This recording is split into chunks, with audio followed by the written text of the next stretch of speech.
Hi, this is Michael Buffer, and welcome to the BoxHard Podcast. Hello, everyone. This is Mikey Garcia. Yo, it's your boy, the odd guy himself, Malik King Scotty. Hi, I'm Charlie Edwards. This is Fast Eddie Chambers, and you're listening to the BoxHard Podcast with my main man, Joey Coastman. Hello everybody and welcome to episode 80 of the BoxHard Podcast, number 80. I'm your host, Joey Coastman. I'm joined as always by Mr. Ayaz Sumra. Ayaz, how you doing? I'm good, Joey. How are you? Very good, my friend, very good. We're going to dive straight into part one. Part one being the review part of the show. We're going to start with a card that took place over in Australia at the Melbourne Pavilion. Just one fight to mention on this build, to be completely honest. Former world champion Sam Solomon, 44-4 with 14 losses. He moved to 45 wins and 14 losses. He got a TKO win over Balas Horvath, who had a record of 29-21, now 29-22. Horvath was down in round 1 and 2, and he might have been down in round 3 as well. I'm not too sure, but he indicated to the ref that he had had enough, so he quit basically. Decent win there, I suppose, for Sam Solomon. I'm not too sure why he's still fighting, but still a decent win there over in the Outback. Moving over now to Finland, one fight to mention over here. Johan Duhaupas, he moved to 35 wins. He's of course got 4 losses.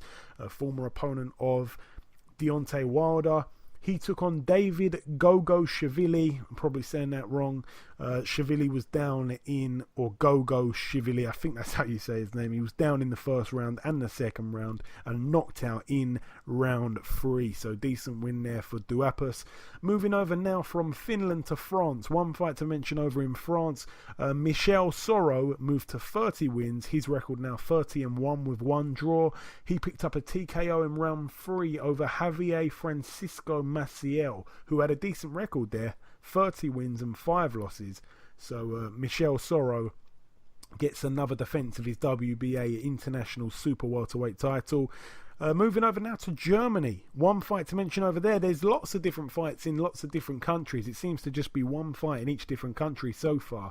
We're going to try to go through these very, very quickly. This one over in Germany, Robin Krasniqi, he fought Arthur Abraham. I picked Arthur Abraham to do the business. I thought that he would get the win. I think he's the more experienced guy. He's got the better wins at world level, and I was right there. Krasniqi lost unanimously over 12 rounds. I'm not too sure what the scorecards were, but Arthur Abraham picks up the win.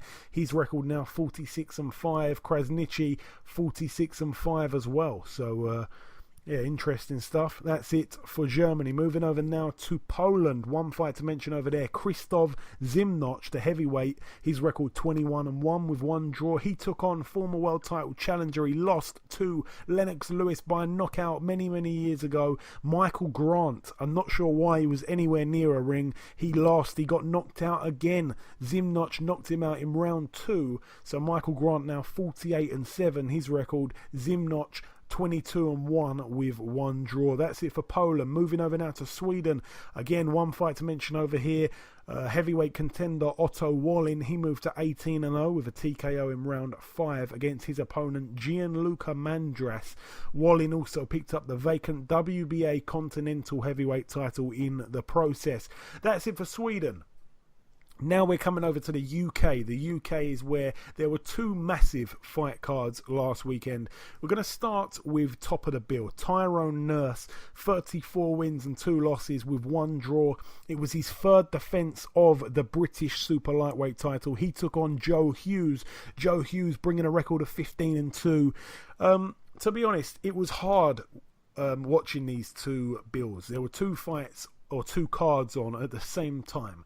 That was obviously Sky Sports with Eddie Hearn and Frank Warren with Box Nation /BT Sports. I was flicking back between them both, and I didn't watch much of the Tyrone Nurse fight. I've got to be completely honest. While he was fighting, I believe there was a fight on the Matchroom card. I think Sean Mashadod was fighting. And I chose that time, actually. I'll be completely honest. I went on Grand Theft Auto to play a couple of Grand Theft Auto heists online with Frankie Gavin. So that was what I was doing. And nonetheless, I missed most of that. But it went down as a split draw. So Tyrone Nurse, he's going to need to defend his British title once again to win it outright. So Tyrone Nurse, the second draw of his career, and Joe Hughes, the first draw of his career. But we know Tyrone Nurse is a good fighter. He's just hung around that domestic level for a little bit too long for a few people's likings. But nonetheless, a hard fighter to beat, and we hope he does win the belt outright. That's it for that one. Moving down the undercard. The first fight on the televised bill, it was a bit of a strange one, the way it had been put together in terms of time scheduling. Zolani Tete, he fought Arthur Villanueva. It wasn't a really good fight, to be honest. I was watching the Box Nation HD channel, and the commentary was not there. There was no commentary. There was no sound whatsoever on the HD channel for about 2 hours, which was real bad from Box Nation, to be honest. I'm a big fan of their channel, but real bad technical fault there. But on the standard definition channel, which is channel 437 on the Sky Box, they had commentary, but of course the picture's not as good, so I was watching it in standard definition. I found it really hard to watch boxing on mute. It was quite weird, but I just couldn't get into it. So when I did switch over, which was probably about round 10 of the Tete fight, which again was the first fight on the televised bill, I could hear the commentary, but Tete wasn't overly impressive. He won most rounds. He had his opponent down in the 11th, but he managed to win unanimously after 12. He also picks up the interim WBO World Bantamweight title there. So a good win, I suppose. Villanueva came into the fight with a record of 30-1, now 30-2. Zolani Tete moves to 25-3, but not an overly exciting contest at all. It definitely was placed at the bottom of the bill. In hindsight, it was a good thing because it wasn't a great fight to watch, in all honesty. Also on the undercard, this was fight of the night for me. Jermaine Smile, he put his English super middleweight title on the line against Darryl Williams. This was a real war. Darryl Williams, this is going to sound a bit too much of a compliment, to be honest, but he's got a kind of style. This could go down as one of the worst analogies ever, but he's got kind of like a Mike Tyson style, and I mean that because the way he bobs and weaves, the way he kind of moves his head and ducks under punches left to right, kind of bobs up on his left foot and right foot. It reminds you of kind of like the way Mike Tyson would roll shots, and his defensive side was very underrated, Mike Tyson. But the same Mike Tyson kind of defense is what Darryl Williams got. I'm not silly. I know that he's not to that standard, but it just reminded me of that. It was a little bit throwbackish. Jermaine Smile lost ultimately by a split decision after 10 rounds. So Darryl Williams becomes the new English super middleweight champion. His record now 15-0. Jermaine Smile 14 wins, 5 losses and 2 draws. Williams was cut on the left eyebrow in the 3rd round. I think he was cut also in the 8th round as well, if I'm not mistaken. So a very bloody contest, but an out and out war. It was a real good fight, to be honest. As I said, fight of the night in my opinion. Moving also down the undercard, Anthony Yarde got in the ring. We will be speaking to him very shortly. He got in the ring against Darren Snow. Anthony Yarde made light work of that, and he picked up a KO in round 1, so he's now double digits, 10-0 with 9 inside the distance. His opponent was down twice. I think there was a little bit of a rumour after the fight that possibly maybe a broken rib could have been sustained there by Darren Snow, which is never good, but we wish him all the best, and of course we'll be speaking to Anthony Yarde in due time. But his opponent didn't really want any of it. He wanted out pretty much straight away, in all honesty. Also on the undercard, Tom Stalker picked up a points win over 6 rounds against Chris Adaway. Tom Stalker now 12-2 with 3 draws. Also on the undercard as well, Leon Woodstock moved to 9-0 with a TKO in round 3 over Paul Holt. I missed that one, to be honest. I think I was watching another fight on Sky at the time, so I missed that one. I can't really comment on that. We're going to try to go through this as quick as we can. Daniel Dubois picked up his 2nd professional win. He had his opponent down in the 1st round. He knocked him out in round 2, so a good win there for Daniel Dubois. And finally on this bill, main event, Tommy Langford. He was on our show I think it was last week, might have been the week before. He took on Avtondil Kurtsidze, who had a record of 32-2 with 2 draws. Obviously, Kurtsidze had mixed it at the higher level. Tommy Langford being the undefeated guy on the up. Kurtzidze's pretty much one-dimensional. He just throws big shots. He just comes forward, throws big shots. Tom had to keep it long. He had to keep everything behind the jab. He did in some parts. He did move well, but it was too much of a tear-up. It wasn't very clever from Langford. But I know that he knew what he had to do. I just think actually doing it, actually exercising the game plan was a bit of a struggle for him. He just got too involved. It turned into too much of a fight. And as I say, Langford was cut on the left eyebrow in round 3. When that happened, things just seemed to worsen a little bit. I think he might have also been cut in the 5th round, if I'm not mistaken, which ended up being the final round. He got TKO'd in round 5, so a very, very hard result for him. He sent out some kind of social media response, just a message to basically say sorry, and he'd feel like he'd let down everybody that was there and all his fans, which, it was hard to see that. He's a real nice guy, Tommy Langford, but he would have learnt a hell of a lot with that experience there, and hopefully we see him back. He's a true top guy. But that's it for the Leicester Arena. Moving over now to the other bill, the other rival bill in the Echo Arena, Liverpool, Merseyside, UK, of course, the Eddie Hearn show. We're going to start with the undercard over here. This one wasn't as big of a bill as the Frank Warren one. Joe Cordina made his debut. He looked pretty good. He picked up a TKO in round 4 against Jose Aguiar. That's, of course, the pro debut there for Joe Cordina, the 2016 Olympian from Wales. A good fight to him, and a decent win. Gets a stoppage on his debut, which is always very good. I do want to say this. He was the only guy on the televised bill to get a knockout for the entire Matchroom card. Now, last week, Lawrence Okoli was the only guy to get a knockout for the entire Matchroom card. So it's been 2 bills back to back, and we've seen a hell of a lot of fights go the distance. And I know that, sometimes that means that it's a really evenly matched fight, and, that's ultimately what we do want to see, but we want to see a little bit of excitement. I think the last 2 week shows haven't been full of excitement. I wasn't even really looking forward to the main event, as I've expressed quite a few times. Martin Murray against Rosado.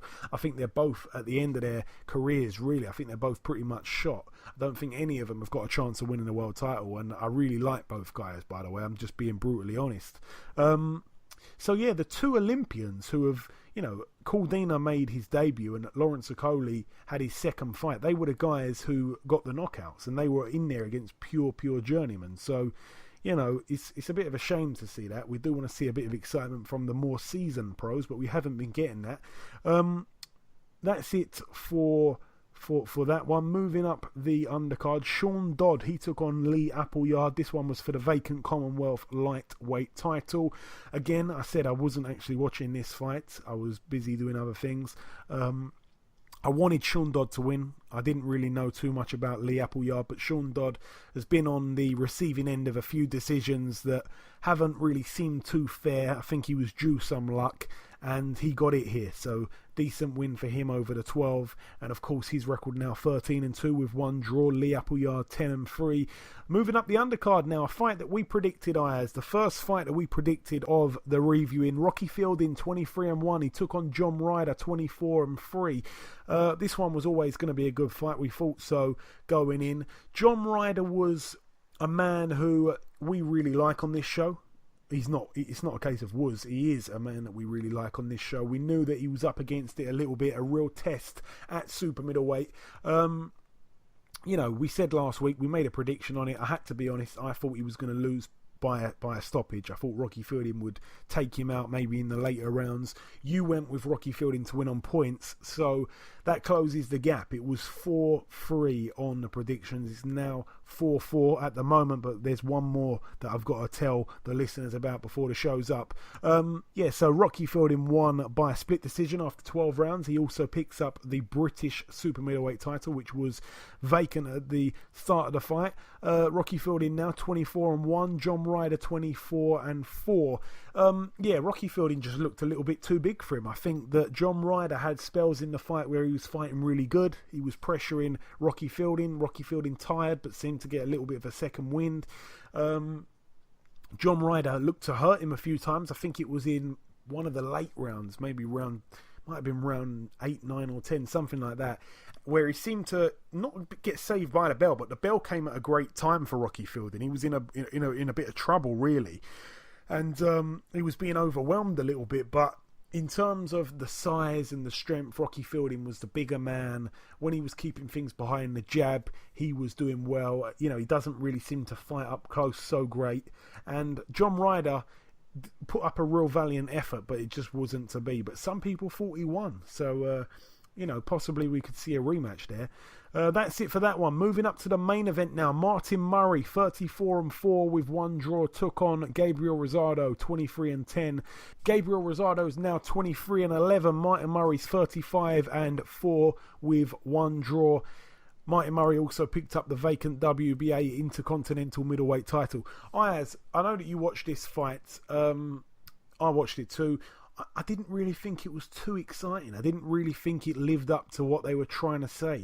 People were saying it was going to be an out-and-out war. I didn't really think it was too much of a war. I think it was a close fight, but it wasn't like a grueling contest that some people thought it would be. I think it didn't really deliver. What was your thoughts on it, Ayaz? I agree with what you say. When I first heard this fight was being announced, Martin Murray and Gabriel Rosado, I go, wow, this is a fight now. This is what you call a grueling tear-up. We know Rosado's been in some tough fights with Golovkin, so has Martin Murray. We've seen Rosado fight Willie Monroe Jr. He had a fight with him, had a brilliant fight with him. And we thought, this fight's going to be all blooded, like knockdowns and fight of the year. But to be honest, it failed its expectations, this fight. Rosado did good. Rosado did okay, but in my opinion, the fight, went to Murray. But I'll tell you something. The result was disgusting when the judge gave it 119-109. In my opinion, that judge, I don't know what he was watching, but that shouldn't have been 119-109. No, it was a disgraceful decision. I think everybody there agreed with that. Martin Murray's attitude after the fight, he was just like, he was like, I won that easy. One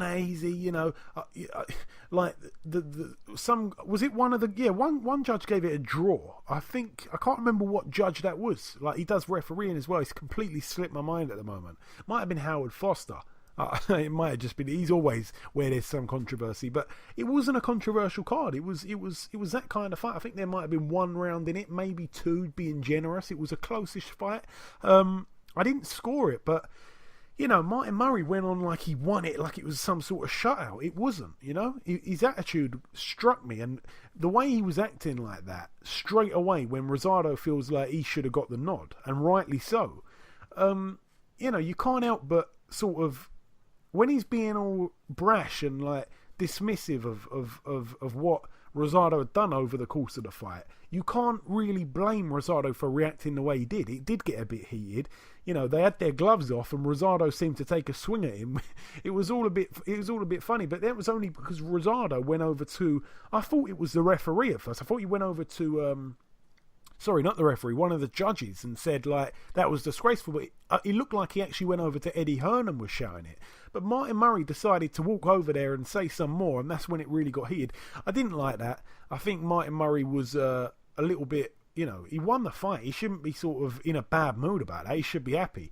But especially when, I'm not saying he was lucky to win it, but he was quite fortunate to win it, especially as wide as one of the judges had it, as you just said, Ayaz. But no, I don't know what's next for Martin Murray, and do you know, I'd like to see Martin Murray take on someone like Paul Smith. I think that's a good fight. I think they're both really, they're not on that world level. They're not. They're just not. I'll tell you something, right? Eddie Hearn said in the IFO interview, I was watching, I think, and he said that yes, they're going to talk to Matthew Macklin about getting him another world title shot, but with Billy Joe Saunders. Yeah, I mean, that's a fight that I can't see happening. Obviously, Eddie Hearn and Frank Warren making a deal like that, and Martin Murray is not a big draw. the champion's Billy Joe Saunders. And Eddie Hearn always says, because he's got the backing of Sky and all that his fighters have got much more, bigger fan bases. People know who they are. I understand that. He's right a lot of times about that. He says it about about Crawler and Flanagan. Crawler's a much bigger name than Flanagan. We all know it. But Flanagan's the one who's got the belt right now. But in this situation, Martin Murray, I think that Billy Joe Saunders is a much bigger name than Martin Murray, and he's got the belt. So I think the offer that Frank Warren would probably throw his way would be a fair enough offer, but I think that they'd be too... I think they think too big of themselves to take a fight like that. But we'll have to see. Money talks, and we'll have to see. But I don't even know if I'd like to see that fight. I think that would be quite boring. I don't think that, Martin Murray's very durable. I don't think that Billy Joe's got that much power, and I don't really see him putting him away or anything, or dropping him. So I think that would be a pretty boring fight. And plus, Billy Joe being a southpaw, I think he'd just dance rings around him. So, yeah, I couldn't really see that being a great fight. But... hey, it's I suppose it's an all British affair, and I'd definitely watch it for sure. But that's it. We're going to leave the Echo Arena card there. We're going to move over to the final bill in the UK.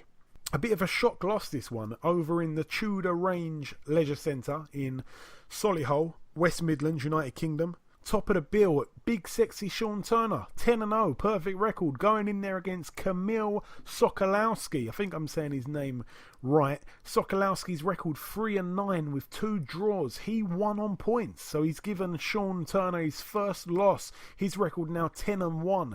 A real tough loss there to lose against someone who's got the record of 3-9. I understand that the guy is pretty underrated. I don't know much about him, but nonetheless, on paper, that's a bad loss there for Sean Turner. But we're going to leave that there. Moving over now to the StubHub Center in Carson, California. We're going to start with the undercard. This was the bill that happened over on Box Nation. It started at 2 in the morning.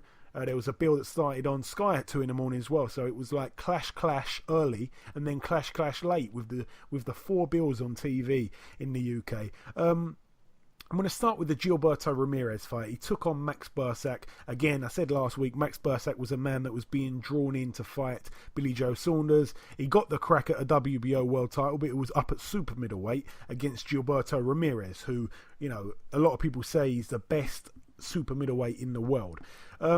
He didn't fight.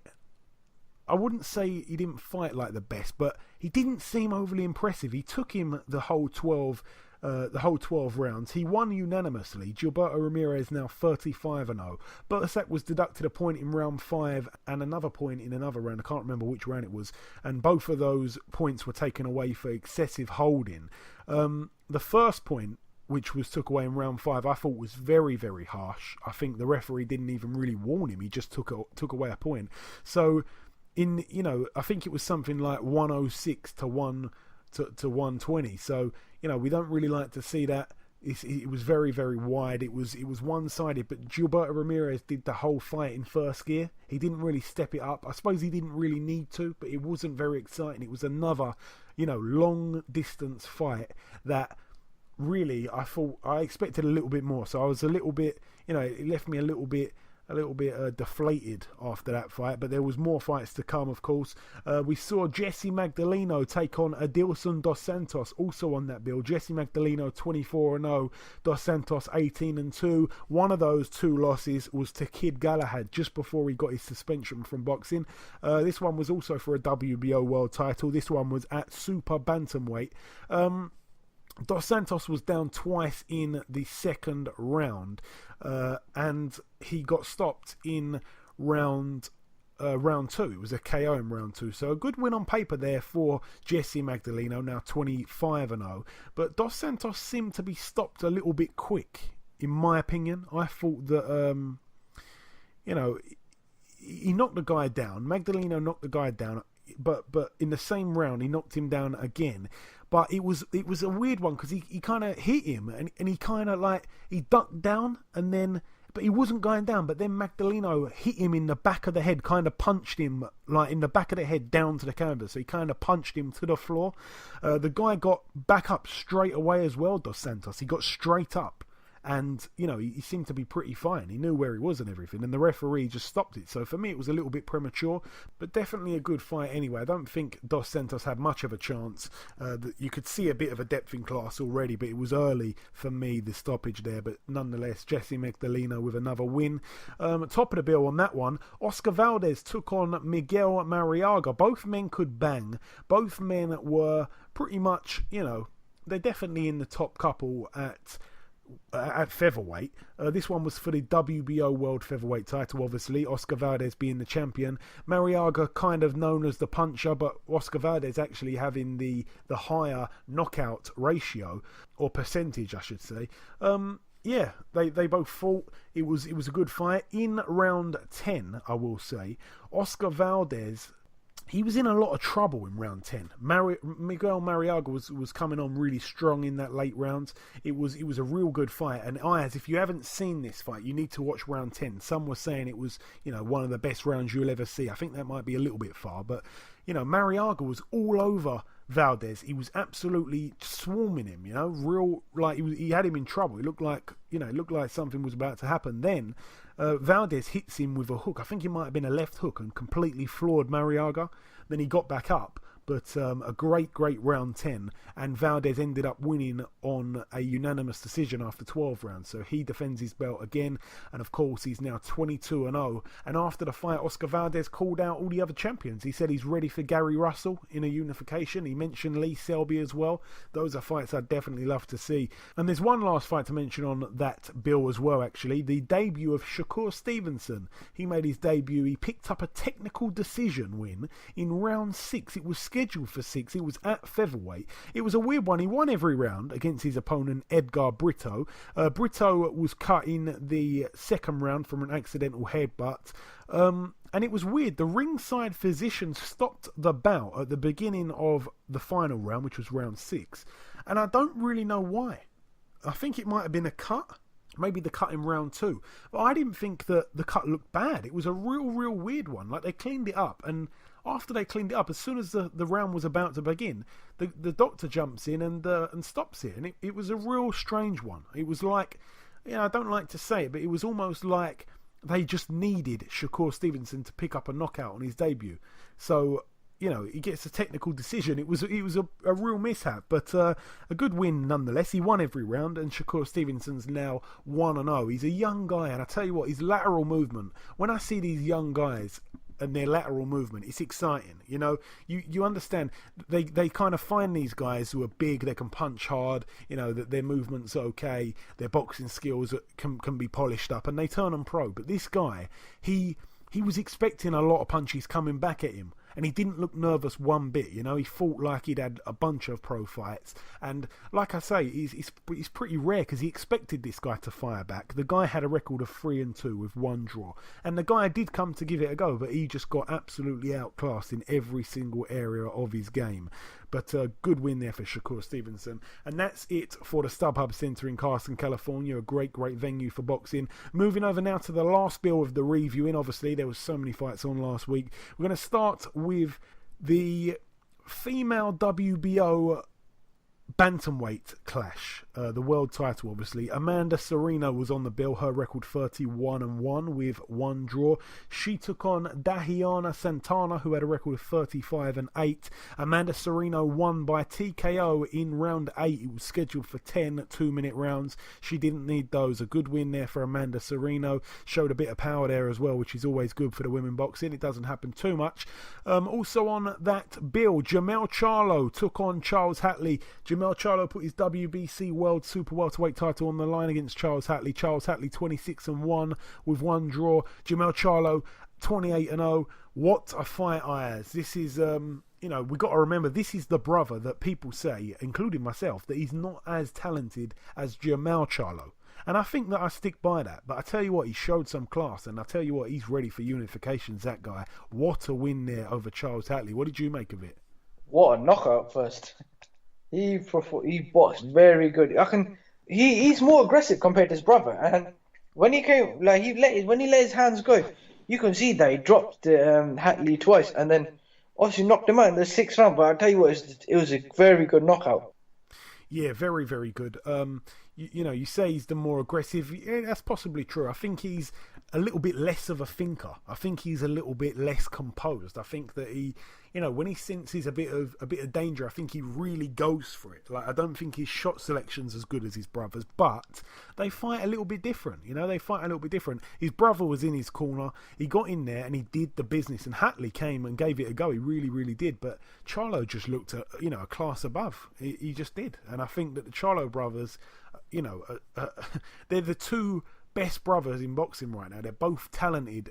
They're both talented beyond belief at the moment, especially as they were both in the same division. Now they're just a division apart, but that can set up unifications. Now, he also called out the other guys in the division to have unifications. He said that my brother's old title now belongs to Jarrett Hurd, and he called him out and said, I'm ready for that fight. I'll take that. Obviously, he wouldn't fight his brother, so now his brother's vacated. He wants his old belt. He wants to keep it in the Charlo family, and I can't blame him for doing so. And I think that's a fight he'd definitely go in as a favourite. But yeah, really, really exciting future for both Charlos. It remains that way after last week as well. Hatley was down in round 3, as you alluded to, Ayaz, and obviously in round 6 he was put out for good, and it was a bad knockout. It really was. I think he hit him with a good shot and jumped all over him and just forced a stoppage. Hatley was throwing shots as he got knocked unconscious, and he was down for a while, and it wasn't a pleasant sight, but a brutal knockout. What I didn't like is Jamel Charlo climbed up on the ropes and was shouting out. He was shouting out what it seemed like he said, "Sleep, sleep," and that's a bit like, it's not very nice. I don't really like to see that. I like to see good sportsmanship, especially after a contest has finished, whether it's football, whether it's whatever sport. It's not good to see, pretty horrible things. You wouldn't want your opponent to stay asleep. That's a horrible thing to say. I think that was pretty bad from him. I think maybe one of his PRs or whatever needs to get in his ear about that. But that's it for that one. Moving over now to the main event. Sean Porter, 26-2 with 1 draw, taking on Andre Berto, 31-4. This one was at welterweight, obviously. This was always going to be a good fight. We were looking forward to it. We both made a prediction on it as well, Again, we both made our predictions on it. Firstly, before I give my opinion on it, what did you make of it? This was a very good fight. Now, I'll either watch this fight or watch the Gilberto Ramirez, but I like the welterweight division, so I wanted to see the welterweight clash between Porter and Berto. But I'll tell you something. For me, before this fight started, I was like, if Berto wins this fight, his career will be back on track. If not, I reckon he should hang up the gloves. And this is a must-win fight. This fight was a must-win fight for both of these two. Firstly, if Porter won, he would have been back on track. And if Berto won, he would have been on the same position. Now, from the start, you can see Porter was just going for it. Like, every Porter fight that I've seen him, he plays very dirty. Like, when he's boxing, he's very dirty. And you can see the head clashes. Like, within the second round, right? They both, Berto had a very disgusting clash. And you can see on Porter's eye as well. And within this third round, Porter knocked down Berto. And then from there, it was just Porter all the way. And then obviously in the 9th round, Porter dropped him again, and the referee had to stop it because of a cut as well. But I'll tell you what, now obviously Porter is mandated to fight for the WBC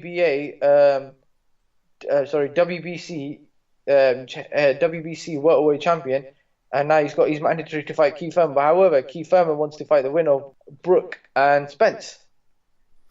Yeah, it's a great situation, the welterweights. It always has been, a real hotbed of talent up there.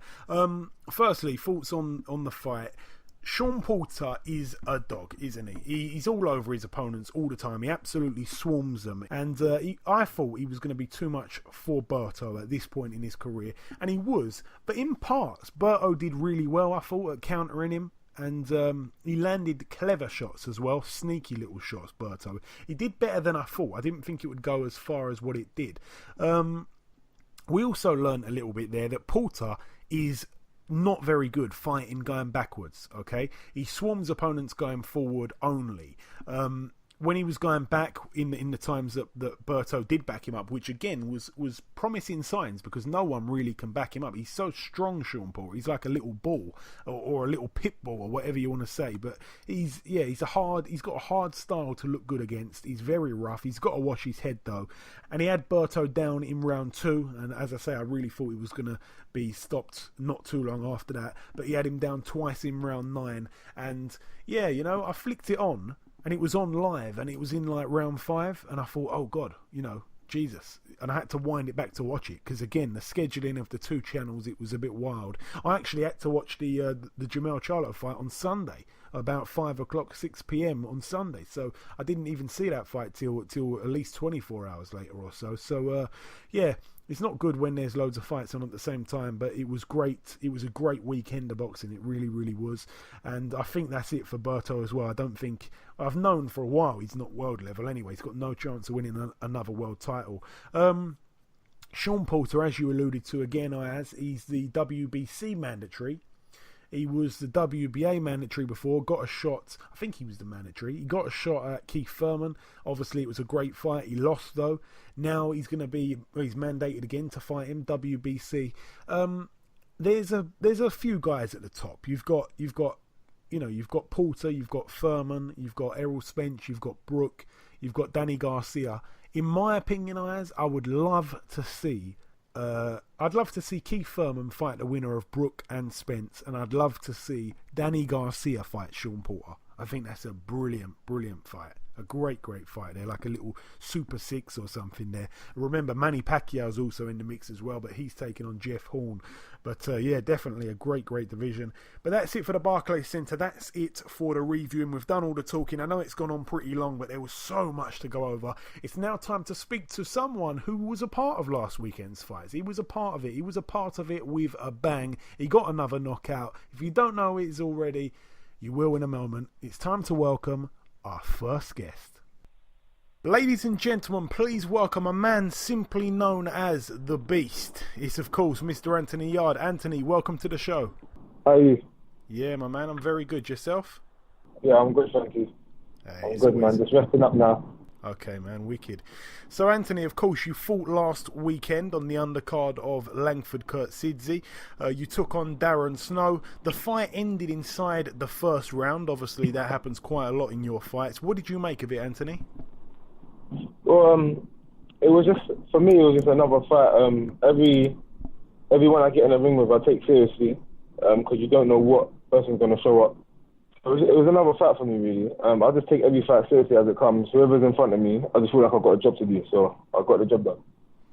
And obviously now you've moved to double-digit wins, 10-0, with 9 knockouts, 5 inside the first round.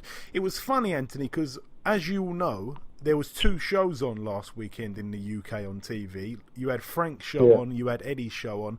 You were obviously on Frank's show, and I was switching over, from one channel to the other, watching them both. And then as soon as your fight ended, I went straight over to Sky, and then you was on the TV there on an advert. I didn't know what was going on for a minute.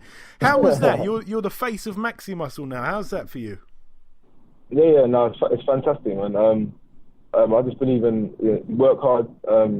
You have a pure heart. I've got a good heart. Everyone that knows me knows I've got a good heart. And yeah, good things come to you, man. So and also another thing as well is not having fear and saying to yourself that you can't do something. People are saying to me, "Oh, you can't be on both channels," or "You can't." If you go with one person, you can't ever be seen with the other person. Like, I actually know Eddie Hearn. It's to say hello to him and stuff like that. And Frank Warren's my promoter, and I'm very, very, very close to Frank Warren. So a lot of people have their opinion, but they don't know nothing. So they always have their say and say, "Oh yeah, you can't do this, you can't do that." People started tweeting Frank Warren and tweeting Eddie Hearn saying, "Anthony's on Sky, do you know about this?" and things like that. So it just shows you people's mind frame. They just don't want to see people doing good. They always see that there's a problem with something. So, I'm just happy that we got it done.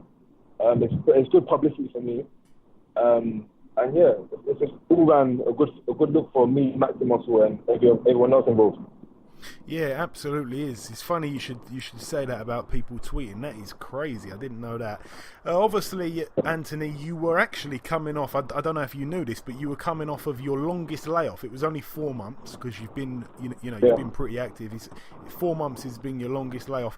Can it be frustrating sometimes, Anthony, when you train as hard as you do and you get in there with a fighter and they kind of seem like they want to look for a way out as soon as you land the first hard shot? No disrespect to any of your opponents in particular, but sometimes it does seem that. It seems like you land a shot and people are just waiting to find an opportunity to get out of it. Is that a little bit frustrating for you when it ends so quickly like that? Well, to me, sometimes it might look that way, but then the people that are saying that ain't getting hit by the punches.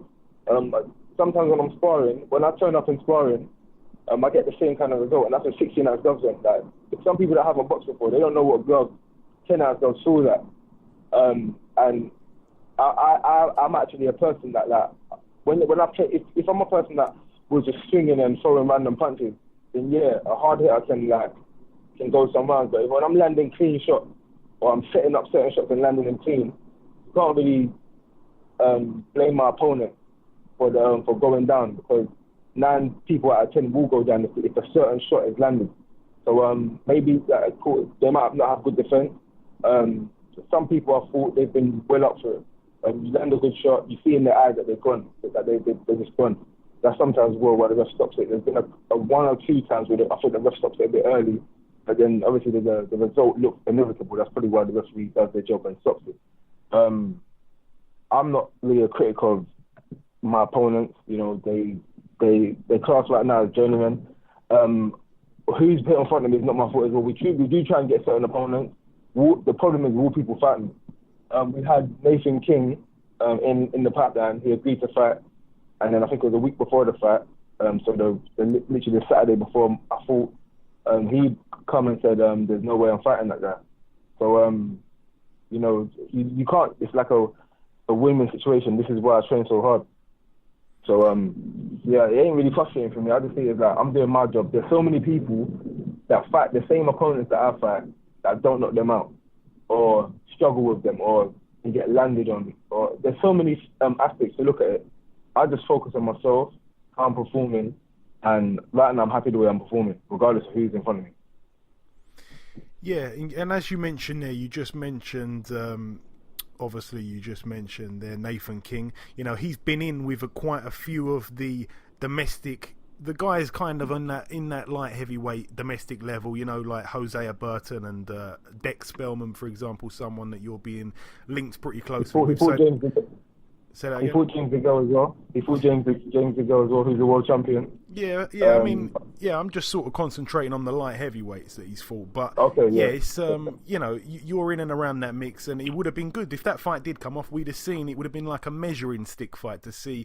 But obviously, he didn't want no part of it, so I think that speaks for itself. Anthony, I do want to ask you, you're next fighting on the Davis and Walsh bill. That's right, on the 20th of May. Is that right? Yeah. Okay, so you're taking on Chris Hobbs on that night. This is your chance to win your first pro title, as he's the Southern Area light heavyweight champion. Do you know much about him, Anthony? I don't know. Simple as that. I literally don't. Yeah, I'll just keep it as simple as that. I don't know anything about him. All I do know about him is that he's got a belt, and right now he's the Southern Area champion, which you have to respect. Again, I don't take no one lightly. I'm going to train for him the same way I train for everybody else. And we'll see an exciting night on May 20th. Now, we all think, Anthony, that you've got the potential to go on to do really, really big things in the sport of boxing. I know that the Southern Area title's on your mind at the moment. Obviously, we just said there May 20th. But when do you think we will see you maybe fighting at English or British level? I feel like I can fight at that level now. Is that my job to look at? It's not my job. So if anyone wants to know the routes I'm going to go down, you have to speak to management and promoter, because the reason I'm not focused on it is plans change and things always change. I could fight for the British in my next fight, win it, and then fight for a world title, and then it could just be that, oh my gosh, I didn't see it happening that quick. So sometimes though, you can't always over plan things and say I'm going to go this route, I'm going to go that route, because sometimes you're not in control. So I take each fight as it comes. I focus on the fight as it comes, and then I deal with it, and I deal with it in the best fashion that I know how. So confusing myself or putting stress on myself, saying am I going to do it in this amount of time, or when am I going to do it, or what route am I going to take? That's not really something that I really focus on. I just focus on doing my job. If I keep doing my job, the reason I've got to this level of where I'm at so far is because I've focused on each job as it comes, and eventually opportunities are going to come, and it's whether you take it or not.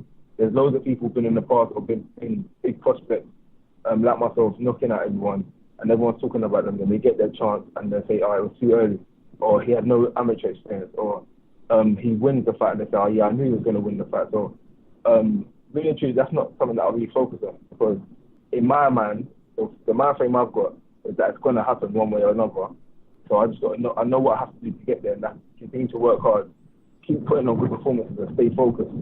So as long as I do that, it's going to happen eventually. So that's my job, to just stay focused. Yeah, fair enough. Well said. I do want to ask you this. I believe that I heard something anyway that Bernard Hopkins approached you and said that he knew all about you. Is that right? Oh yeah. When I fought in Dallas, Texas, we had a weigh-in. Like I said, we gave each other the nod, because obviously Bernard Hopkins, he's a legend.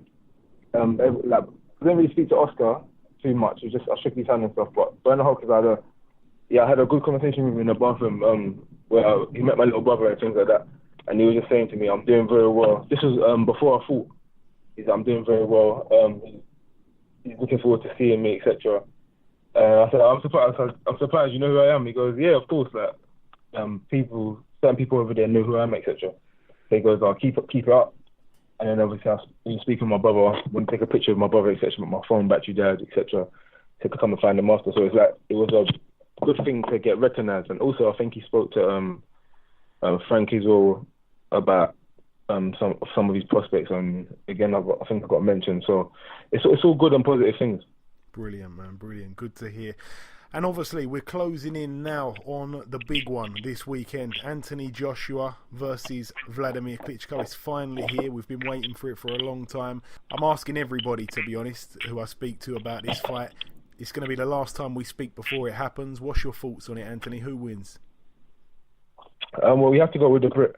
I'll go with Anthony Joshua by knockout. I think in all aspects, Joshua can win this fight, because I believe he is tough. There's been questions about his chin, meaning he's been knocked out in sparring, etc. But that's sparring. Lennox Lewis got dropped in sparring. Mike Tyson got dropped in sparring. These are heavyweights, so when they hit each other, it's big shots. But what matters is what comes on fighting night. So so far, Joshua hasn't been, really tested in a way in terms of opponents, except for when Dylan White hit him. But if he can treat Wladimir Klitschko with no respect and go out there and attack him, he can get Klitschko out of there. And then again, that's Joshua gone clear in terms of he's made history already in terms of being the first British heavyweight to win a world title. He's selling out arenas, and his name's big over here. His name's big in America, or getting bigger in America. And the show in itself is being aired on Showtime and HBO, so that's massive. So if he can deal with the pressure, because boxing is all about pressure, and the bigger the fight, the bigger the pressure, etc. If he can deal with the pressure and do his job, I believe he can win the fight. The only thing I do say is that he needs to be careful of Vladimir's lead left hook. He's got a very sneaky, the same hook he knocked out Pulev with. And from what I've seen of some of Joshua's fights, he's a bit suspect of blocking a good left hook. So that's the only criticism I'll give. But other than that, I feel like in every other aspect, Joshua's younger, he's fresher, he's probably more hungry. He wants it more, because Klitschko has been there, done it. He's a legend already. He's fought with the best people. He's had his career, so I think Joshua's next in line. So I'll go with Joshua. Ooh, what a fighter, a real fighter we're all looking forward to. And finally, before I let you go, Anthony, just wanted to really give you a chance to send out a message to any of your fans that may be listening, anybody that follows your career, anybody in particular. Well, everybody really. First thing I want to do is just thank all the people that have helped me, and that's my trainer Tunde Ajayi. He's been a major part of my career so far. Tony Cisse, who was my amateur coach. Imber, he was the guy that I first ever went to when I wanted to start boxing in the first place. And then again, the list goes on. People that don't need to be mentioned, but they know I've got them. And then also people that sponsor me, Maxi Muscle. Again, they've been fabulous with me. We've got a very, very, very good relationship. Rainham still. And of course, the big promotion team behind me, Frank Warren Promotions, Box Nation, and now as well BT Sports. So if I missed anyone, I apologize, but mainly they're the people that helped me get here. And then most importantly, all the fans that are out there that are supporting me, following me, watching my fights, getting behind me, supporting me, promoting me, reposting my stuff, etc. The love that I feel for everybody doing that is unconditional. It's hard to reply to everyone, but you know, everyone knows about boxing, so it's not a mainstream sport yet, and it's hard to get people to actually be interested in it and follow it and promote it, etc. So the people that are doing it, yeah, big love, man. Thank you. And also yourself as well, you know, for giving me interviews and things like that. So yeah, thank you to everybody. Hey, man, you deserve it, believe me. Okay, listen, Anthony, it's always a pleasure, my friend. You know that. Thanks for speaking to us, and I'll see you soon. Thank you, brother. I'll speak to you soon. Okay, now it's time for part 2 on this week's show. This part, of course, the preview part. There's a lot to talk about, of course, hashtag 90,000. But before we get on to that, we're going to go over to Ayaz with this week's latest boxing news. Jamie Cox has signed with Matchroom Boxing. Yeah, it's a strange move. We knew that there was a few... I don't think his relationship with Frank Warren was too good towards the end. It was a little bit unsure of what was going on there. Jamie Cox obviously had his few problems outside of the ring. We had him on this show, actually, not too long ago, a few months back now. And, he kind of just was in the limbo a little bit. His last fight was one of those fights where, you know, the referee nearly threw both the fighters out. It was very, very messy. It was a real dirty fight. Both men had points taken off. God knows how many points taken off. About 4 or 5 points each. It was really, really dirty. And, we just didn't know what was going on. He was European champion. He's been knocking loads of people out. And he's looked really, really good. But you can't mention him in the same name of some of the other guys when it comes to exposure.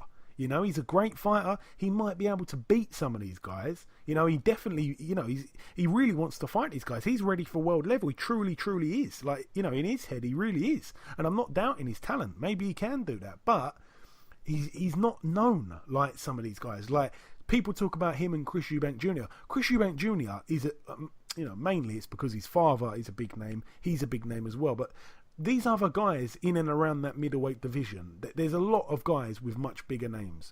And the reason of that, I don't know if it was because he was with Box Nation. I don't know if it was because of his, the choices he made outside of the ring and his troubles outside of the ring. But now he's with Eddie Hearn.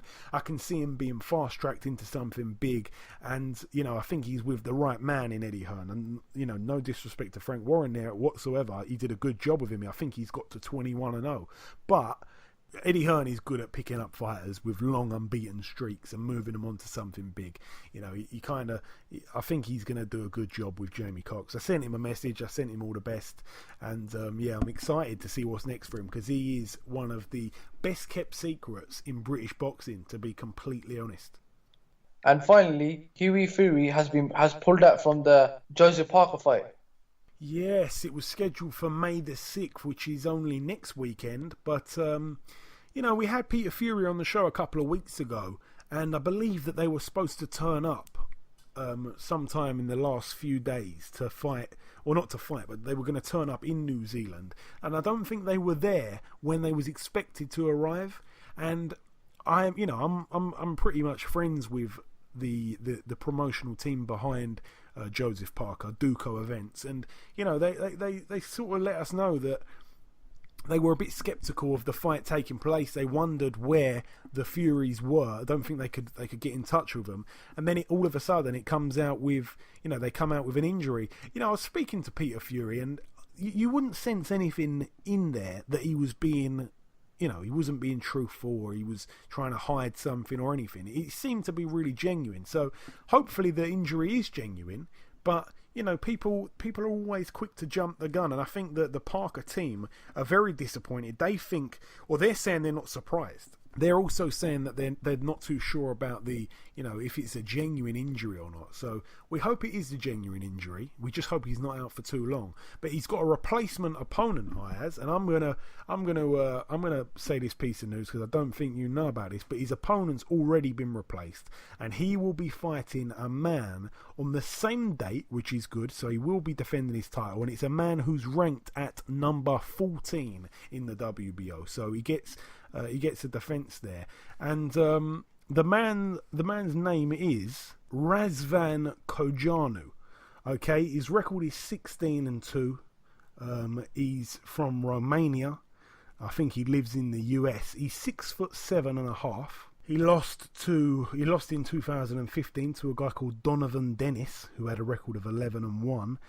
He also lost his debut in 2011. So it's not a great fight in all honesty, but it's a defence. At least we see Joseph Parker in a fight. At least he's not inactive or anything. He likes to keep very active, Joseph Parker, and it's not his fault. That's the main thing. But what I will say is I don't know what's going to happen with Hughie Fury. A lot of people were very sceptical when Duco Events outbidded Frank Warren. A lot of people didn't think that they were actually going to go out there to fight him, or fight the champion in New Zealand. And I just don't know what's going to happen. If he's out of the ring for another 3 months or something with this injury, I think it's a lower back injury, something like that. If he's out the ring for another 3 months, in that time, Joseph Parker fights next weekend. He's going to win. He's going to win easy. He might need another 3 months or so. Hughie is going to need to recover from his injury and then train. It might mean, because Hughie's already been out the ring for about a year already. So I think it's a year this week, actually. So by the time he's ready for it, it might end up being like a year and a half out the ring, and he's going to just jump straight back in there and have the world title fight. I think that's suicidal. I really think, for Hughie Fury. So, I'm interested in what happens. I've got a lot of love for the Furies, as I've said on many occasions, and I wish them all the best. But I feel very, very sorry for Joseph Parker, to be honest, and most of the people that bought tickets for the fight, especially Fury fans, to trek all the way around the world, to the other side of the world, for a fight that's not going to be happening. You don't get refunds on flights and stuff. So, it's a bad thing for boxing, really, and we hope to see the fight rescheduled, but I just don't know if it's going to happen, in all honesty. It's a shame. Eddie Hearn's obviously been saying that he didn't think it was going to happen for quite a few weeks now, and it's he was right about that, really. Whether he heard whispers or not, I'm not too sure. But that's it for the news, Ayaz. There's only 2 things there to talk about. We talked about it for a little bit too long. I'm going to try to fly through the preview part. This one, the first card that we talk about, is just one fight to mention on this bill, happening over in Bulgaria. An interesting one, a bit of a strange one. Kubrat Pulev. This one's on Friday night this week, by the way. So this is Friday the 28th of April. Kubrat Pulev takes on Kevin Kingpin Johnson. Remember, he retired from boxing for a little while after losing to Anthony Joshua by knockout. Then he come back. I think he got a win about a month or 2 ago, and now he's in there against Kubrat Pulev in Bulgaria. He's going to lose this fight, obviously, and I've just got a feeling Pulev won't knock him out. I've got a feeling that Kevin Johnson can probably be a little bit tricky and manage to see the final bell. But we don't really want to see him boxing. But yeah, it's a bit of a strange one. Kevin Johnson, Kubrat Pulev has now fought. Kevin Johnson and Derek Chisora, both 2 guys that, I just can't really see beating them having too much relevance. I know that Chisora's obviously coming off a good performance against Dillian White, but he never had a chance in that Pulev fight.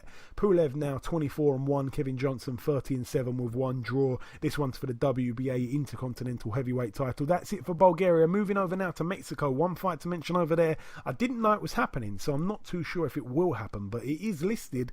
Brandon Rios 33-3 with 1 draw. Another man that we've had on this show before, former former world champion. His opponent yet to be announced. It's also yet to be announced how many rounds it's going to be, but that's supposed to be at the Gimnasio Manuel Bernardo Aguirre in Mexico. So interesting if that happens. We definitely need to give Bam Bam Rios a mention. And now the big fight card of the week. It's going to be the biggest fight in British boxing history. I mean that in terms of numbers, not in terms of the quality of the fight. For those hardcores that probably have got itchy fingers and mouths about me saying that, I understand. It is, it's a big fight. It's sold out. It is a 90,000 people fight. People are going to be there. Wembley Stadium is huge. We're going to start with the undercard, okay? We're going to start with the undercard. I'm not happy about this undercard, Ayaz. And I said it off air and I'm saying it now. This undercard is not what we want to see, okay? There's 6 fights on the undercard, so it's a 7-fight bill. That's fair enough if all fights are quality. It's a big fight. We're bringing Klitschko over to the UK. I understand all that. But on the undercard, Josh Kelly, okay, great fighter. We got a lot of love for him. He takes on Fahim Khan. Fahim Khan 9-10 with 2 draws. It's a 4-rounder at welterweight. Josh Kelly's only 1-0. He's a good fighter, but he's only 1-0. He's only just turned over. He shouldn't really be kind of filling undercards, but okay, we'll leave that one. Joe Cordina, he's in there against a TBA. His opponent's to be announced. He's 1-0 as well. He's in a 4-rounder.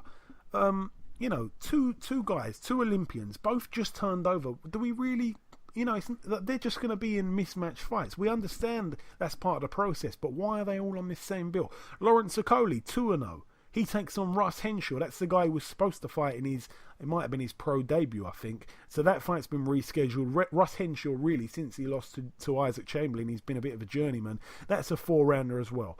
That's 3 Olympians on the bill. Katie Taylor's on the bill as well, obviously, former Olympian. She's in a 10-rounder. This is good to see. She takes on Nina Minke, who has an unbeaten record of 5-0. Obviously, Katie Taylor 4-0. That's at lightweight, obviously. I'm happy about that fight. I think that's a big step up for Katie Taylor. Fair enough. That's a good one. Luke Campbell's in there against Darlis Perez. That's a great fight. Real good fight. That's a very much a 50-50 fight. Luke Campbell 16-1. Darlis Perez 33-2 with 2 draws. Obviously, Darlis Perez was stopped by Anthony Crolla, but it's a good step up there for Luke Campbell. Scott Quigg 32-1 with 2 draws takes on Viarel, I think, Simeon, who has a record of 21-1. Now, most people don't know who Simeon is. Let me tell you about Simeon.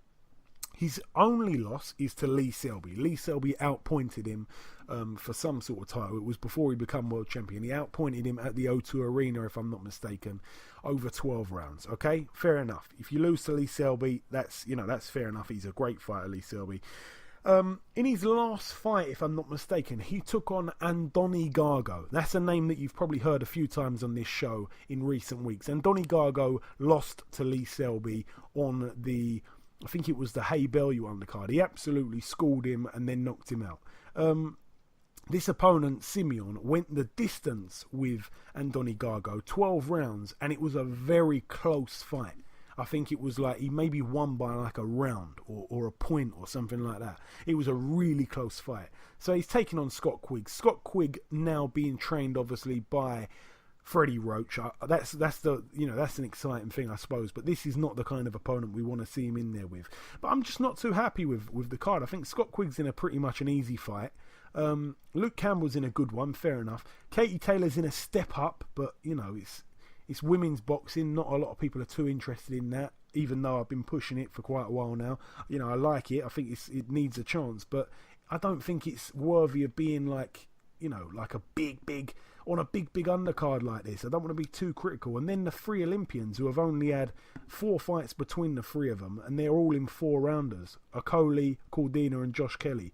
And they're all in there against overmatched guys who are just going to lose easy. So, we will probably see a few knockouts here, but it's not a great undercard for me. I'm a little bit disappointed. I know a lot of people are as well. And now the main event, the reason really probably why this undercard's not so great. It would have cost a lot of money to put together. It's a great fight.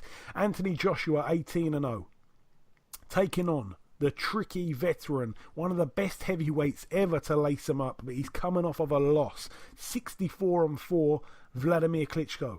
It's for Anthony Joshua's IBF World Heavyweight title and also for the vacant WBA Super World Heavyweight title and the vacant IBO World title. Firstly, Ayaz, I'm going to go over to you before I have my say on this. I've got a little bit to say, so I'm going to go over to you first. What's your thoughts on this fight, Anthony Joshua, Wladimir Klitschko? I think this is a very good fight, but the problem is, a lot of people say the last time we seen Klitschko fight in the ring was when he fought Tyson Fury, which is over a year ago. And that's when Tyson Fury beat him. Many people are saying that since Fury has beaten Klitschko, has Klitschko aged from that fight? Or is it just Klitschko with the way when Tyson Fury beat him, he beat him in a style? Now, the problem is, Joshua's had how many fights? 18 fights, is that correct? Yeah. Right, he's had 18 fights. He needs that step up, like, for example, like a Bermain Stavern, like a step up, or a Kubrat Pulev step up. But I think, in my opinion, a lot of people are saying that he's catching Klitschko at the right time. In my opinion, to be honest with you, I think this fight is not. I don't think he's ready for this fight. In my opinion, I'm going to have to go for a Klitschko win because the problem is Klitschko's got so much experience, right? When he fought Fury, he fought complete. I think when he fought Fury, he fought very differently. But I think this time, right, he's gonna have a different frame, and I think he's gonna fight. He's gonna fight much differently what he fought to Fury, and I reckon he'll beat Klitschko. I reckon he'll beat Joshua. Okay, so what we will say is we're going to go to the predictions in a moment. Remind me to ask. Well, I might as well just ask you right now. Do you reckon that's a points win, Ayaz, or do you reckon knockout? I can't see this fight going points. I'm going for a Klitschko knockout. I'm going with a Klitschko knockout as well. Now, let me give my reasons behind this. By the way, we talked about the Sean Porter and Berto fight. I went with Sean Porter to win by knockout. You went with Sean Porter to win on points. So it was 4-4. It's now 5-4 on the prediction league. Obviously, we're predicting about the Klitschko fight here. We're both agreeing with each other's outcomes on the fight, which is a Klitschko knockout. So we can't be separated on that. But what I will say is my reasons behind my decision here. We spoke to Anthony Yarde earlier. He decided to go with Anthony Joshua to win, but he did mention the sneaky left hook of Klitschko. Klitschko throws a load of shots. We didn't see many of them against Tyson Fury. Tyson Fury is very tricky. Tyson Fury was a lot taller, a lot longer reach than Klitschko. He's very tricky. He went southpaw, he went orthodox. I rewatched that fight the other day as well. He was terrible in that fight, you know. Everybody knows it. Anyone will admit it. He'll admit it himself. He was terrible. He didn't show up in that fight against Tyson Fury. He's coming off of that layoff. It's almost like, I think it's like almost an 18-month layoff. It's not ideal for him. He's also never fought at this age. He's 41 now. He's never been this old when he's fought. He's never had a layoff this long in recent years. It's all against him. It's in the UK. It's in front of 90,000 Joshua fans screaming their heads off. I understand all that. Klitschko's a very seasoned guy. As I say, it's crazy some people saying that Joshua's power, like, you know, that's a big thing. Let me tell you guys, if you don't know this, then you really don't know too much about boxing. Anthony Joshua has knocked out all opponents he's fought. Okay, he hasn't fought anybody who's genuinely top level. Klitschko's done it time and time again. Remember, Klitschko, do you remember when Klitschko dealt with Pulev, knocked Pulev out? You know, could Joshua knock Pulev out in that fashion? For me, I don't think so. I think that Klitschko, even though he doesn't have a 100% knockout percentage, he's the harder puncher of the two. He's the more experienced of the two.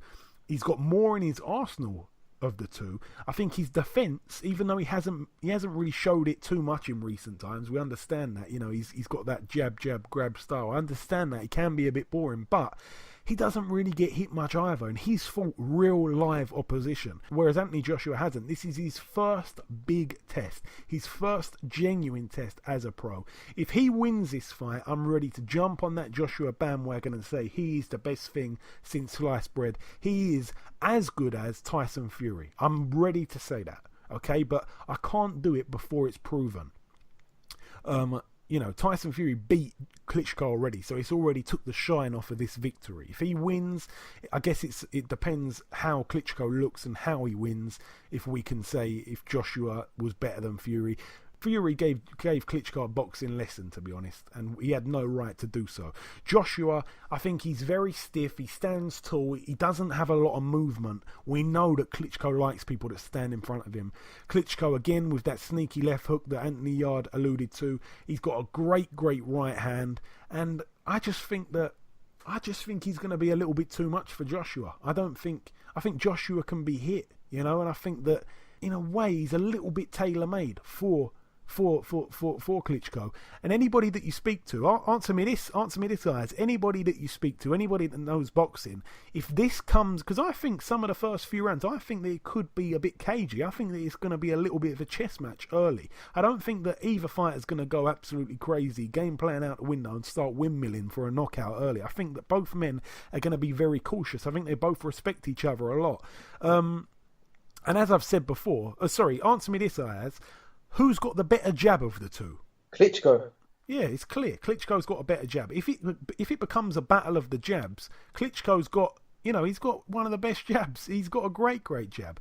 So I think that if it comes to a battle of the jabs, I think he wins that fight. And if that is the case early, then I think he could end up racking up a few scorecards in his favour for the first few rounds. I think he could end up winning a few of those early rounds, and then that can make Joshua get desperate, and when he gets desperate, which we saw against Dillian Whyte, he can be rocked and hurt. And I tell you what, there's no one who's going to be cooler and calmer than Wladimir Klitschko. He's a cool cat. He's been around the block. He knows it. He owns a t-shirt. He's done a lot. He is the man. We also do need to touch on the point that the press conference that Klitschko had with Tyson Fury, he was very disorientated, if you like. He was very uncomfortable. He seemed to just be a little bit shy, a little bit nervous, maybe a little bit worried.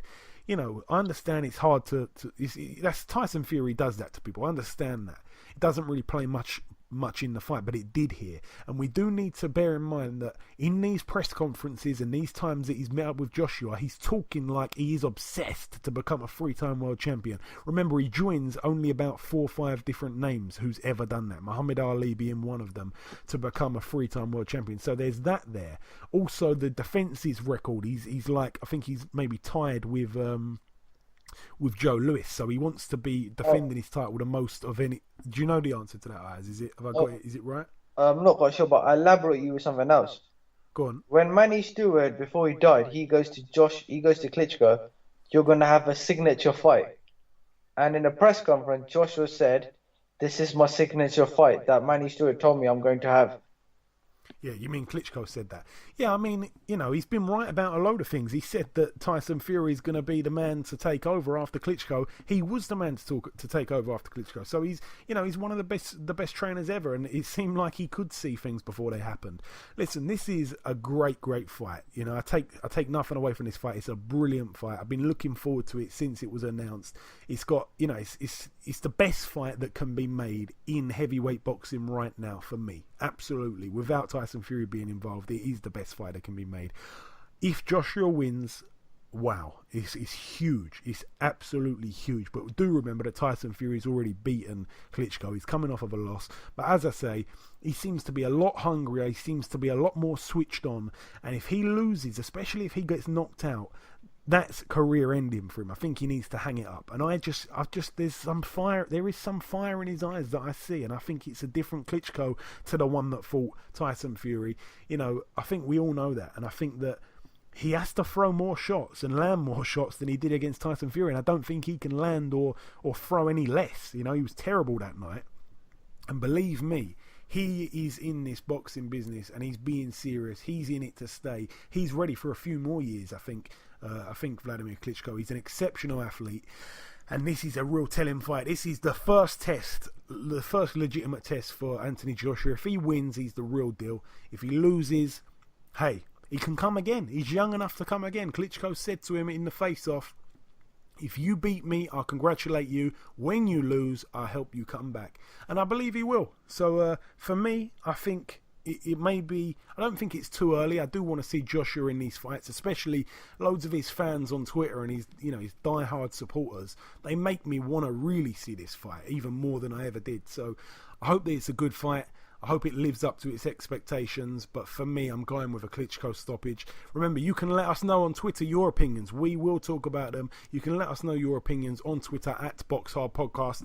That's all I've got to say on that fight, Ayaz. Is there anything else you want to mention before we leave the Wembley card alone? No, that's it. Okay, mate. We'll leave that there. That's at Wembley Stadium. If you didn't already know, it's going to be huge at the weigh-in tomorrow. It's going to be real electric. But what a fight. It's really got the hairs on the back of my neck standing up. And finally, the final two cards to mention before we wrap up the preview part and essentially wrap up the show. One fight to mention over in the Liacouras Center in Philadelphia, Pennsylvania, USA. Tevin Farmer, big friend of the show. His record 24-4 with one draw. He's in a 10-rounder at super featherweight against Arturo Santos Reyes, 19-7. This one's for Tevin Farmer's NABF super featherweight title. So all the best to Tevin Farmer. And also the final bill to mention, this one happening, I think it's early next week. I can't remember off the top of my head, but it's at the Sportsman's Lodge in Studio City, California, USA. Ivan Redcatch, 20-2. He takes on Argenis Mendez, 23-5 with one draw. Should be a decent little scrap, that one, over 10 rounds at lightweight. And also Brandon Figueroa's on the undercard. His record at the moment, 11-0. He takes on Luis Fernando Saverda, who has a record of 7-2. So a little mention there to prospect Brandon Figueroa. But that's really it for the preview, and it has been a long show. We've talked about a lot. There has been a lot to talk about. You know it and I know it. Last week was full of boxing. It was huge, all the bills that was on. This week is huge. There's only one bill that's on, but it's took up a lot of time talking about it. It's going to be a huge fight. I hope that you enjoy it. Again, I will speak to you just before we end the show in the outro, which I'm not even convinced many people listen to, but it is what it is. That's it for the preview, and we've done the news, we've done the reviews. It's now time to welcome, before we wrap up part 2 and end the show, it's time to welcome our second and final guest. Ladies and gentlemen, please welcome a man I'm starting to call Triple B. He's got banter, he's got balls, and he can box. When I say he's got balls, I mean in the ring. However, last time when he stepped on the scales, he proved he's got big balls outside the ring too. It's, of course, the White Rhino, Mr. Dave Allen. Dave, welcome to the show. How's that for an intro? Thank you very much, mate. I enjoyed that. We all three of us enjoyed that. Me and me two balls enjoyed that. I think I tingled a little bit at that. Thank you. Hey, I wouldn't expect nothing less. So, Dave, obviously we spoke to you last after your last fight. You were expected to be out on the bill just gone, the Murray Rosado undercard, if I'm not mistaken. Obviously, you chose to not fight on that one in order to train harder for your upcoming fight. You're fighting on the Brook and Spence undercard, May 27th, for the vacant Commonwealth strap against a guy called Lenroy Thomas. Now, I personally don't know too much about him, Dave, aside from the fact that he previously fought Dominic Brazil. He lost that fight by KO in round 4. Aside from that minor fact, do you know much else about him, Dave? Yeah, you know, the only reason I knew of him before the name came up was he's a well-known sparring partner. You know, he sparred Ortiz extensively. He sparred Joshua, I believe, for the Martin fight. Povetkin, you know, he's been all over sparring, so I knew of him through them circles. You know, since the fight's come, I've watched the Breezy-Al fight. Andre Fedosov's also a very good fighter. He boxed him. He beat Jason Estrada. You know, Lenroy Thomas is a good fighter, and that's why I pulled off the Liverpool bill. I know I had to be 100%. I couldn't afford to take that time off in resting for the Liverpool fight. Having time off resting after the Liverpool fight, I wasn't going to be able to do that, go into the Lenroy Thomas fight less than 100%. So we took the Liverpool fight off. The Ian Lewison fight, which I believe was on, is now not on because, you know, we deem the Commonwealth title to be a little bit more important than a domestic, not even a grudge match, just a good domestic fight. We get the Commonwealth belt, and then, you know, that moves up a little bit higher and win over a good fighter in Ian Lewison. Yeah, I understand what you're saying. That's obviously a smart move. What you're saying there, I didn't realise that he'd been not a southpaw. I didn't realise that he'd been a sparring partner of all these other guys. So, you know, those are the ones you got to really be careful for. Those are the kind of gym fighters. Obviously, he's a southpaw as well, which straight away kind of alarmed me a little bit. And then I remembered, hang on a minute, you've been in there with probably the best southpaw heavyweight in the world in Luis Ortiz. Yeah, where have you been training for this fight, Dave? And what's the latest with Shed ABC, by the way?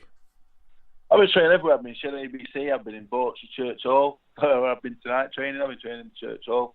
I've been training in Leeds with Mick Marsden. I've been on the track in numerous places. I've been on football pitches. I'm about to go on Bowley Car Community Sports College, where I went to school on their 3G pitch. I'm everywhere. I'm all over the place. I get training wherever I train. I'm training well for this fight. I'm eating well for this fight. I've got to take it serious. And, I know what I boxed the world and one. I boxed Dylan White. They were massive fights, but this is a massive fight that is really winnable with the right timing to prepare and everything. This is a must win. I don't win this, I really got to look at my career and think, well, I know I'm inexperienced, I'm not many fights, I've got a lot of learning and progressing to do, but this is a fight I really have to win, so I know that, and I'm taking all the correct measures, to make sure I take the opportunity. Yeah, again, upon hearing you saying that he's been sparring all these guys, that's definitely whet my appetite for this fight. Now, I did want to just touch on the Ian Lewison fight. Obviously, we're not talking about that at the moment, but since we last spoke, it seemed like the fight was on, and then it's off, and then it looks like you become the best of friends on Twitter. What's actually the latest on that? Well, the fight was never on. I just believed that the fight was going to happen at Bramall Lane. I believed I was going to fight Liverpool 6 rounds, and then the Ian Lewison fight was going to take place. That was my understanding. I was never told that by Eddie or my management. That was just something I saw. Me and Ian was having a bit of a laugh. I like Ian. He seems like an intelligent bloke, a nice bloke. So I've got nothing against him. I thought that fight was going to happen. And then the next thing you know, I'm getting an offer fight for Commonwealth title against Lenroy Thomas. And it's not something I can turn down. The Ian Lewison fight is going to be there. Or the Ian Lewison fight is always going to be there for me. Like, it's a good domestic heavyweight matchup. People want to see it. So you can't turn down a heavyweight title fight. So we took it, and thought that Ian Lewison fight will be there come what may after May 27th. And Dave, obviously you're equipped now with a new pair of running shoes. Kell Brook bought you them. How are they getting on? They're all right, I don't run in them. I wear them for best. The new shoes. I keep about in them all the time. It's funny how that came about. Not really. Kell must have just been following the Twitter banter with me and Ian and wanted to get involved, and I've got a nice new pair of New Balance out of it. So, thanks again, Kell. And obviously you wanted to fight for the British title. You kind of made it clear that was your goal, that was your dream. Usually we see the Commonwealth and the British go together, but obviously you're fighting in this fight for just the Commonwealth. Are you happy to be fighting for that anyway? A bit of a silly question, I know you are, but how happy are you to be fighting for that?